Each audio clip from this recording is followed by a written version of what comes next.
ఎంతో రుచిగా ఉండే ఈ చికెన్ కర్రీ ఫాస్ట్గా అయిపోతుంది, టేస్ట్ చాలా బాగుంటుంది. నేను చెప్పినట్లుగా వండుకోండి.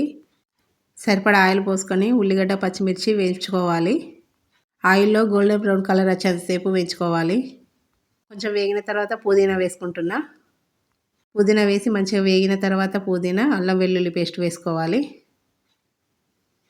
అల్లం వెల్లుల్లి పేస్ట్ వేగిన తర్వాత పసుపు వేసుకుందాం. మీరు ఒకసారి ఇలా ట్రై చేయండి, నిజంగా చాలా బాగుంది.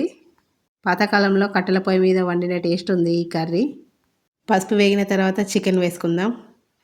సరిపడా కారం ఉప్పు వేసుకుందాం. బాగా కలుపుకొని మూత పెట్టుకుందాం. చికెన్లో ఉన్న వాటర్ బయటకు వచ్చి మంచిగా ఉడుకుతుంది.